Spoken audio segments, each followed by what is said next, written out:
The Atheist Debates Patreon Project presents I'm Dishonest in Debates. So this was an unplanned video, but it's tying in with a planned video. I've been so distracted with so many debates, so many debate reviews. By the way, for those of you who are waiting, the debate review for the rest of the debate with Daniel Hikichu, that's coming in November, as well as the debate review for the one with Bob. And then there's a couple other debates coming in November, including DebateCon 4 and some other stuff that I'll get into. But we had a caller to the Sunday show, which, by the way, go look up The Line and the Sunday show. I'm there every Sunday. We're doing great. We just crossed 100,000 subscribers. But a caller called in to say that I'm dishonest in debates because in their view, debates should be about one side saying, yes, God exists, and the other one should be saying, no, God does not exist. And that it's dishonest because I just keep showing up saying, oh, I'm not convinced, or nuh-uh, or here's where your reasoning fails and stuff like that. And I certainly get this frustration. It's even something I've commented on in a number of different debates. And I handled this on Sunday relatively simply by saying, is the God claim falsifiable? Because generally speaking, the theistic God claims are not falsifiable. I'm going to get into what falsifiability is just for the people who don't know. But as soon as the caller recognized where I was going, it was pretty much over. Because they're essentially saying that I should be showing up claiming to falsify that which is unfalsifiable, which would be dishonest. And because I don't do that, I'm not being dishonest, and therefore their objection that I'm being dishonest doesn't work. When I'm getting ready for debates, I used to be a little more picky about what the topic is. And the format. There are collegiate school timed scored debates, and a lot of those will have a resolution. Resolved, the Christian God is real. And that's the resolution that one person or one team is defending and the other team is opposing. And then there are debates which are about a question like secular humanism versus Christianity, which is better for the world? That's a debate I've done several times. Secular humanism versus Islam, which is better for the world? I've done that one as well. I'm getting ready to do a debate next month. Should we be atheists? Where I'm taking an affirmative position. So it's just wrong to say that I don't show up to ever take an affirmative position. I'd love to. And I've defended secular humanism. I've defended abortion rights, all sorts of things. But I understand the frustration. You can also ask questions like, is it rational or reasonable to believe in a God? Or is there good evidence for God? And on those occasions, someone's showing up to say yes, and I'm showing up to say no. And I'm making a case that the evidence they're providing isn't good evidence for a God, that it may not even count as evidence for a God at all. So for the people who are constantly frustrated, Matt just shows up and says, no, or I'm not convinced without making an opposing case. I am, in fact, making an opposing case. I'm also making a positive case in many of those occasions. The opposing case is about falsifiability. It's about skepticism. It's about critical thinking. It is about epistemology. The opposing case is essentially not, I'm not convinced, but I don't see how anybody should be convinced, and here's why. Here's what should convince people. And you don't have anything like that. If somebody were to say we have evidence of Bigfoot, and I show that none of the individual pieces of evidence that they cite is sufficient to reach the conclusion of Bigfoot, and that the aggregate of that evidence also, because the plural of anecdote isn't data, so if you have a whole bunch of meh evidence, that doesn't mean you have strong evidence when you put it all together. It's not a scale. Then that's it. It's over. It's not a matter of me proving that Bigfoot isn't real. It's not a matter of me proving that there's not a Loch Ness Monster. It's not a matter of me proving that there aren't fairies. It is a mistake in most cases to assert a position that you can't defend. There's a reason that I'm not a mythicist, why I don't advocate for a positive claim of there are no gods nowhere, at no time, no way, nuh-uh. Because that would be adopting a burden of proof that we can't meet. In the realm of the philosophy of science, there are a couple of different problems. Problem of induction, the problem of demarcation, both of which Karl Popper, the scientist, philosophy of science guy, proposed his principle of falsification as a way to address or solve both of those problems. I'm not going to suggest that they absolutely solve either of those problems. It's very possible that despite how wonderful the principle of falsification is, it still comes up short. The problem of induction is essentially that scientific reasoning is primarily inductive. It uses deduction and data and data analysis and things like that, but ultimately it relies on inductive reasoning that is potentially flawed. How do you show that the future will be consistent with the past? That just because something has happened every day up till now means that it's going to happen tomorrow as well. This is a problem that many philosophers over the years have raised, to say just because everybody in the past has died doesn't mean that everybody in the future is going to die either. Something could change, or we've seen a pattern and misunderstood the pattern such that we can't infer about what's happening tomorrow.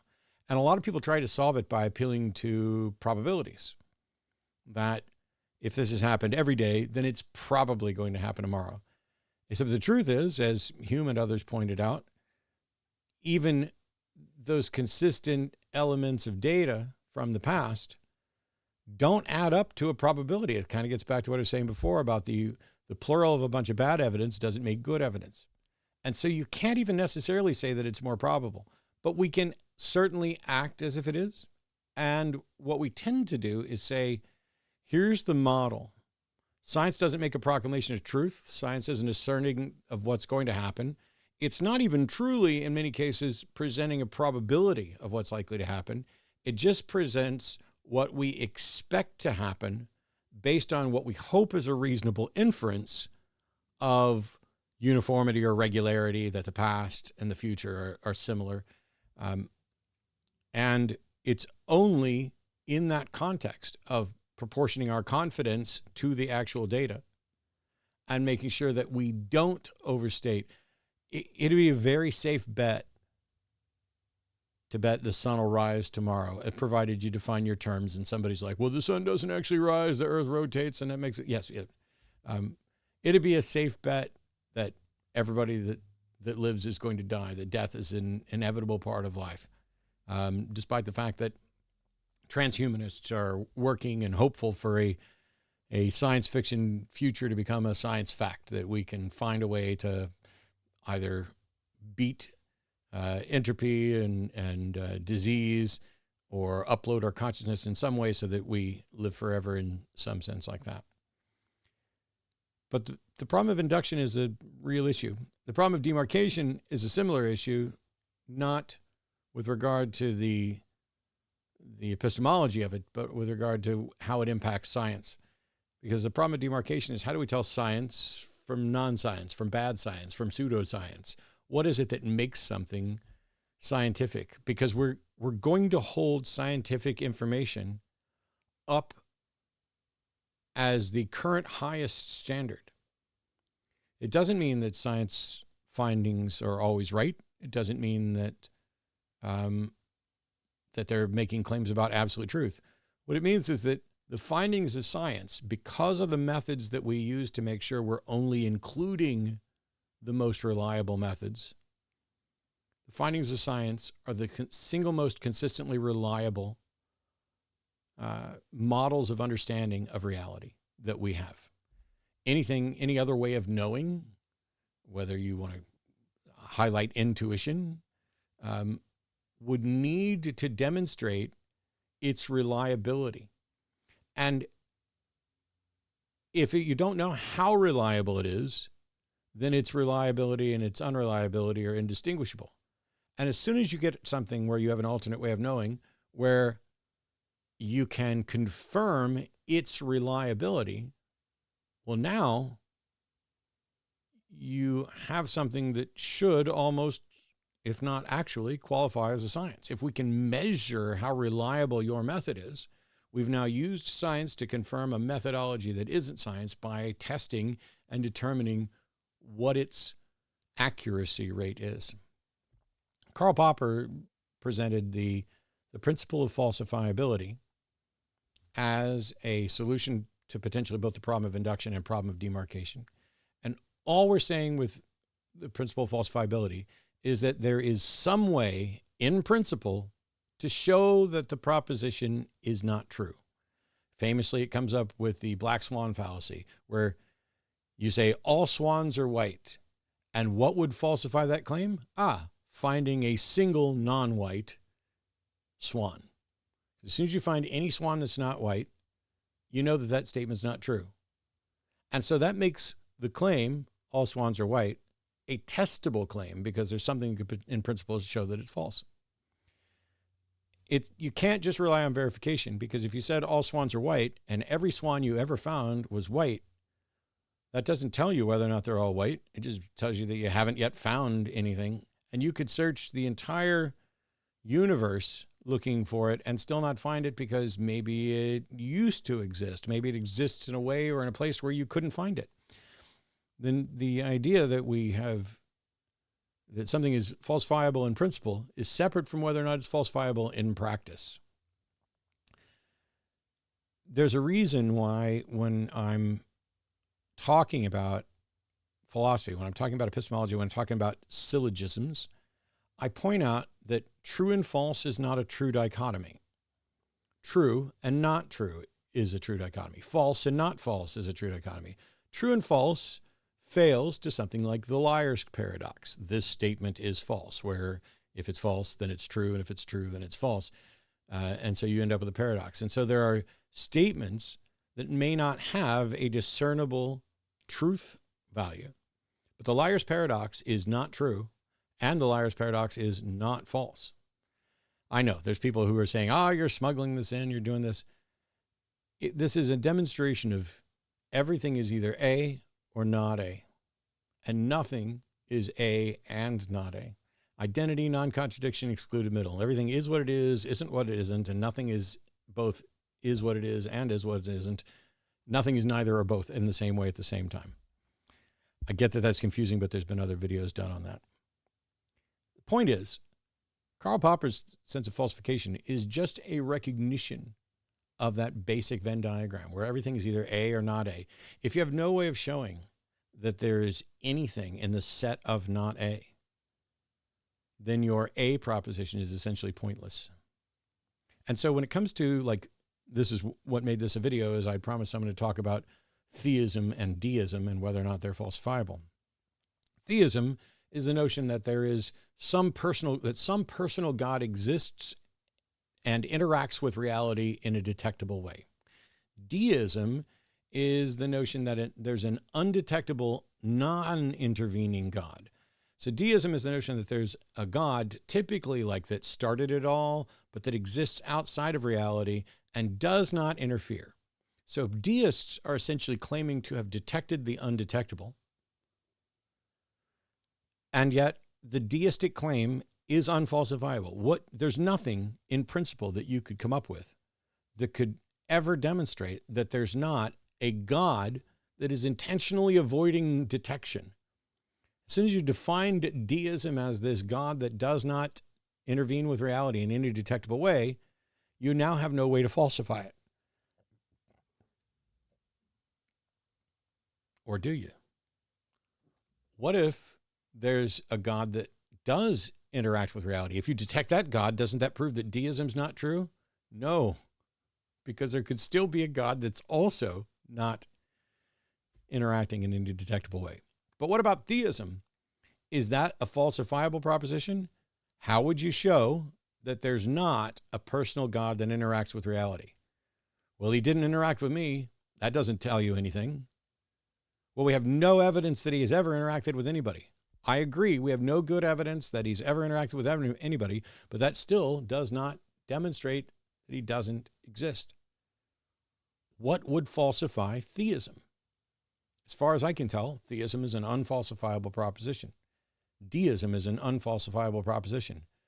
The only thing that makes being a deist more ridiculous than being a theist is that deists are claiming to have detected the undetectable. They're both claiming that they have a rational foundation to believe something that's ultimately unfalsifiable. I have no idea what could possibly show either of them false, and nobody that I've ever asked has come up with anything that would demonstrate, that would serve as a falsifiable criteria for deism or theism. In principle, if you had exhaustive knowledge of everything, then every claim becomes falsifiable. If you had godlike knowledge, if you knew absolutely everything about absolutely everything, then falsifiability would no longer be an issue and everything would be falsifiable because you just know. The exception, of course, would be things that don't have a truth value, like liar's paradox. But maybe there's a solution for that you would then know with your godlike knowledge. But that knowledge isn't possible given everything that we know about the universe. The universe is dynamic and changing with finite beings that die off before they could possibly discover everything. And even if you began right now and lived forever and somehow were able to collect every bit of information about everything in the universe, you still, unless there's a time machine and you figure out how to make a time machine, you still wouldn't be able to go back to fill in the first 13.7 billion years of knowledge gained.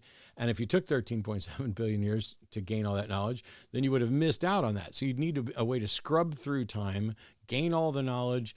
It's preposterous. It's not even a fun exercise to think about. Ooh, what if I could absolutely know everything about everything?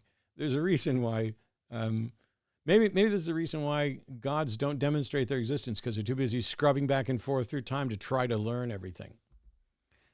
Now, I've defended positions in the past like secular humanism, and I will again very soon. Matter of fact, next weekend, I'm debating secular humanism versus Christianity, which is best for the world. And later this month, or later in November, I'll be debating, should we be atheists? And my answer is a qualified yes. So the caller from Sunday wound up having to acknowledge that it would be dishonest to claim to falsify the unfalsifiable. Me showing up not claiming that I can falsify the unfalsifiable is not dishonest. I'm actually honest in debate. And I try to never defend more than never to take up a position that I can't defend, which is why I don't defend mythicism, which is why I don't advocate for, I'm absolutely sure that there are absolutely no gods, those sorts of things. Now, science is tentative in its models and it's revisable. That's what we should strive for. That's honest, not making pronouncements of truth or absolute truth. If there's an unfalsifiable proposition, then it is unacceptable from the standpoint of reason. An unfalsifiable proposition is something that you could not possibly have tested. You can't test it in a way that is sufficient to reach the conclusion that it's true. It's like saying it's true just because nobody's demonstrated it's false, and that is the argument from ignorance fallacy. Now, there's going to be people out there who are going to say, Matt, what you're talking about is scientism. You're advocating for scientism.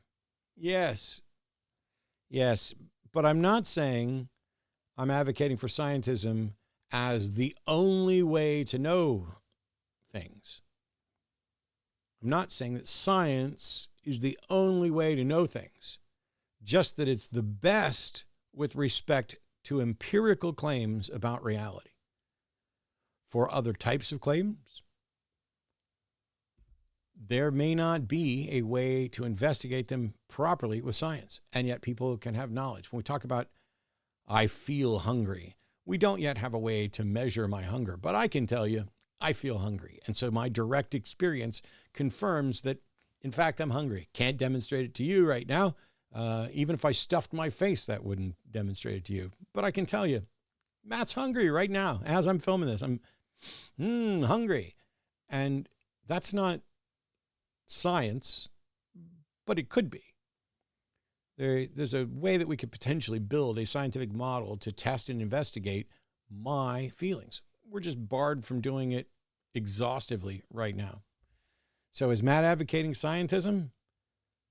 Yes, but not as the only way to know things or to know everything, but just as the best way to know empirical claims, which is why in these debates, if someone showed up and said, I know God is real because I've experienced God, my question to them would be, how do you demonstrate that experience to someone else? And even if we accept that you've had an experience, how do you demonstrate that your conclusion about that experience is correct?